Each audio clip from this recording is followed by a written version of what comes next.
I know one of the things that when I was looking at coaching, I always would listen to and watch interviews by some of the great coaches in the past, John Smith, Dan Gable, obviously still guys who are still coaching. And John Smith talked about as he was developing his low single, which is he's famous for, he sort of compared it to being like a scientist in a lab, figuring out the cure for something. And Cael Sanderson right now talks a lot about having his guys just play wrestle, where they get into the room, they're just rolling around, they just figure stuff out.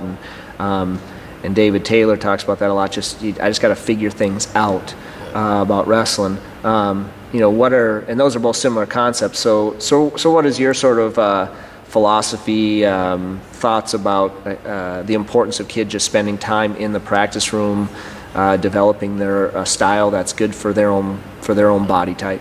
I kind of have two thoughts. Coaches can show all the technique in the world, and certain kids are going to have this style, other kids are going to have this style here, and so on.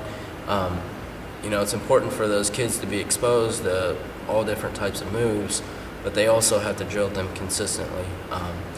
My forte, if you watch any of my matches, was a front headlock. That was one area that I mastered in head inside singles. Coach Jordan always taught me that those were the two areas that I was going to win state titles with. It was my goal to win state titles.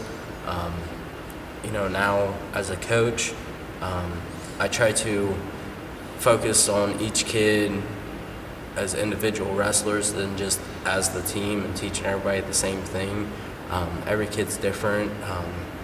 You look at David Taylor, he's great on his feet, but he's phenomenal on top, so he's looking at ways to score off the top, so you got to teach him a little bit different.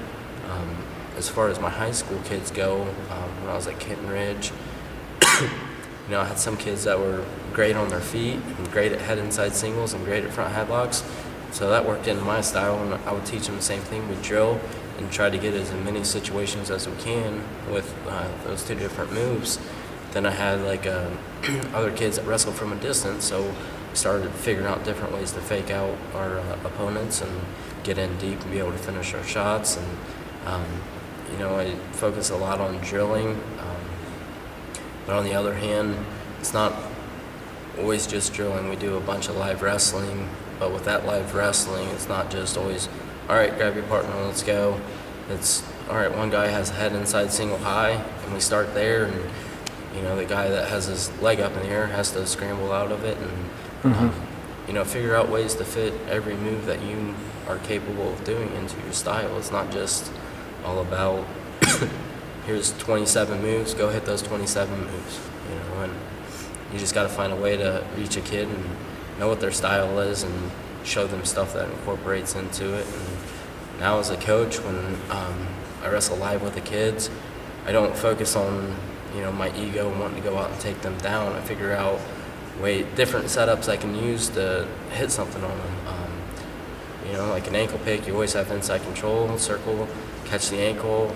Well, I wrestle from an over tie now, so I've been working a lot on figuring out how I can hit my ankle pick from an over tie, because I have kids that like right off the line when the ref blows a whistle, hit an ankle pick, and a lot of times you can't get inside control. And it's just trying to figure out different scenarios that you can get into and how you can score off of it. Yep. So if there was, you've been around the sport obviously for almost your entire life. Yeah. If there was one thing you could change about the sport, what would it be? One thing I could change about the sport. I love watching high school wrestling, because most of the matches you see, kids are just attacking, not afraid to commit to a shot and just going after it and laying it on the line. When you see college wrestling, it's almost one guy gets a takedown and then it's just kind of ride the guy out for the other two periods, and that's the match. And I understand that you're competing at a high level, but on the other hand, my objective when I step on the mat is to put as many points up on the board as I can. And for people watching, especially at a college level, watching on ESPN, watching a 2-0 match or a 1-0 match, and you get your second point with riding time, not fun for the fans to watch. And not saying every college match is like that, but the more action you see, the more scrambles, the more points on the board, I think would benefit the sport a lot and get it more mainstream. I think that's one of the big drawbacks to wrestling. And one of the things that you always hear, right now, obviously the top team in the nation's been Penn State over the past 4 years, and you hear any of their guys talk, they talk about how fun wrestling is. Yeah.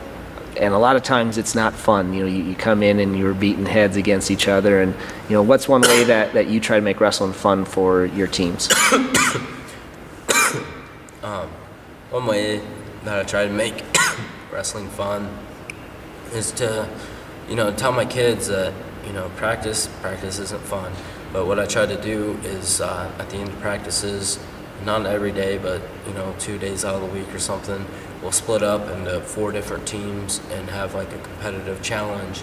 And I'll split the teams up, and I'll have a heavyweight with my 6-pounder and so forth, and just mixing things up and just give them a workout we're going to do, whether it's 500 push-ups.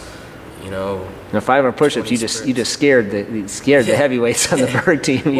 As a combined group, you got to get 500. It's not one guy doing all 500, but doing 500 push-ups, doing 40 sprints, doing 20 buddy carries, whatever it may be.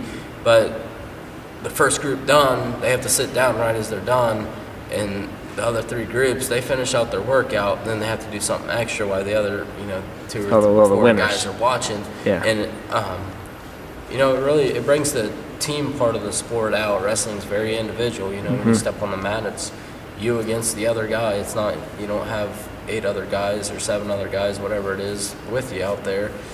It's you by yourself. The other thing that I try to strive to them, when you go to a meet and you've been busting your butt all week, getting your head beat on, almost in tears, ready to throw the towel in, and then you go to a meet and you get your hand raised, and then you get your hand raised, and you get your hand raised, and you get your hand raised. That's what's fun, because in the back of your mind how much work you put into it and how much you push yourself to excel past your opponent. I've grown up, I've won a lot of national titles, and like I said, won Fargo and won Ironman. When I won state my sophomore year, although I didn't show it, it was the best thing in my career. I felt I was on cloud 9. I was unstoppable, and I'd never been one to showboat or anything of that.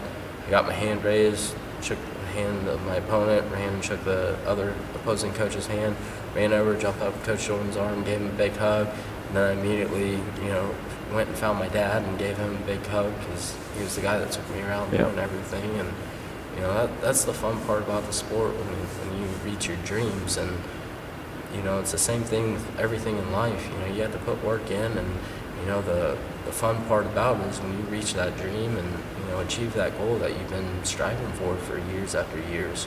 Oh, absolutely. Coach Dog, you got anything else out there for Indian Nation?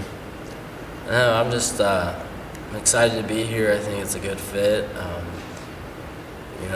The community itself is a good fit for my wife and I, and we grew up in rural areas, and farm kids are the best kids to coach. So. All right. Well, thanks a lot, and we're really excited to see what this upcoming season and the next 10 to 15 years does in Berg wrestling. Thanks a lot, Cameron.